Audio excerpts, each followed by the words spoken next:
আজ মহাষ্টমী শহরের বিভিন্ন প্রান্তের মণ্ডপের ছবি কিন্তু আপনাদের সামনে আমরা তুলে ধরছি। পুষ্পাঞ্জলি কুমারী পুজোর ছবি আপনাদের সামনে আমরা তুলে ধরছি, শহরের বিভিন্ন জায়গার ছবি। আর এই মুহূর্তে আপনাদের সামনে আমরা তুলে ধরছি সল্টলেকের ছবি, সল্টলেকের এফডি ব্লকের ছবি এই মুহূর্তে আপনারা দেখতে পাচ্ছেন। মহাষ্টমী মানেই কিন্তু পুষ্পাঞ্জলি এবং ভোগ খাওয়া, আর তার সঙ্গে থাকে সন্ধি পুজো।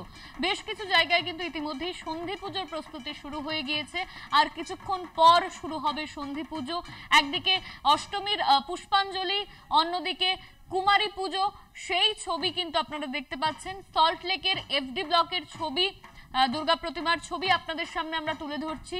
বাঙালির শ্রেষ্ঠ উৎসব দুর্গাপুজো, আর এই দুর্গা পুজোকে ঘিরে ইতিমধ্যেই কিন্তু মানুষের উন্মাদনা থাকে তুঙ্গে। আমাদের সঙ্গে সরাসরি রয়েছেন আমাদের প্রতিনিধি সল্টলেক থেকে সাকিল মুস্তাক। সাকিল, এই মুহূর্তে তুমি সল্টলেক এফডি ব্লকে রয়েছো, সেখানের কি ছবি উঠে আসছে?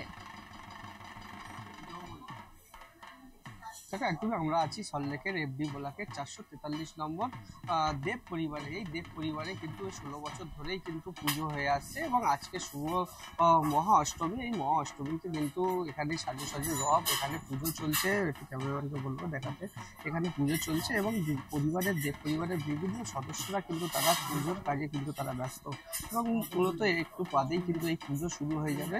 এবং দেব পরিবারের এক সদস্যের কাছে আমি চলে যাবো। আজকে মহা অষ্টমী, আপনারা কিভাবে আনন্দ করছেন? মহা অষ্টমী মানে পুজোর সবচেয়ে ইম্পর্টেন্ট দিন। এই দিনটা আমরা অষ্টমী পুজো, সন্ধি পুজো নিয়ে খুবই ব্যস্ত থাকি, সমস্ত কিছু নিয়ে বেশ আনন্দ করে দিনটা হয়। আজকে এই দেব পরিবারের পুজো 16তম বর্ষে পড়বে। এবারে দুর্গাপুজো নিয়ে 16 বছর আপনারা পুজো কমপ্লিট হলো। 16 বছর একটা ইতিহাস আছে আপনারা বলছিলেন। অবশ্যই এই ইতিহাস হলো 2009 সালে আমি প্রতি বছর বেড়াতে যেতাম। আগে দুর্গাপুজোর সময়, দুর্গাপুজোর আগে আমি মাউন্ট কৈলাসে বেড়াতে যাই। আমি সেখানে 6 দিন উপরে উঠতে লাগে, পাহাড়ে উঠতে 6 দিন লাগে, 6 দিন নিচে নামতে লাগে। হ্যাঁ, 6 দিন নিচে নামতে লাগে, 6 দিন উপরে উঠতে লাগে। সেই 6 দিনের মধ্যে আমি খুব অসুস্থ হয়ে পড়ি, কারণ আমার অক্সিজেন লেভেল লো হয়ে গেছিল, মানে আমি মরই অবস্থা। তো সবাই বলতো একজন মরে, সবাই তো আর উঠতে পারে না, কেউ না মরবে, তুই মরবি, সবাই বলতো। কিন্তু আমি ওপরে উঠবই, যেভাবেই হোক উঠবো, আমি কারণ শিব পার্বতী দেখেই তবে যাবো। হ্যাঁ, তার অনেক কষ্টে উঠলাম। উঠে যখন আমি মানস সরোবরে স্নান করি, তখন মনে হল গা ছাড়া দিয়ে কি যেন আমার একটা বেরিয়ে গেল শরীর থেকে। তখন থেকে ফিরে আসার 6টা দিনে একদমই ফিট ছিলাম। আসার পরে দেখতাম একটি ছোট বাচ্চা মেয়ে আমার ঘর থেকে, বাইরের দরজা থেকে ঠাকুর ঘরে ঢুকতো, ঠাকুর ঘরে একটা ছোট বাচ্চা মেয়ে ঢুকতো। তখন আমার হাজবেন্ড স্বপ্নাদেশ পেলেন যে এক চালায় আমাকে পুজো কর, কিন্তু আমাকে ভাসান দিবি না। কিন্তু আমরা এখন মাটির মূর্তি রাখি কি করে, সেজন্য ভাসান দিতে হয় আমাকে। দেব পরিবারের বিভিন্ন সদস্যরা আপনাদের এই পুজোয় অংশগ্রহণ করছে, তারা আসছে, তারা বিভিন্ন কাজে ব্যস্ত আছে। কিভাবে গোটা পুজোটাকে দেখছে?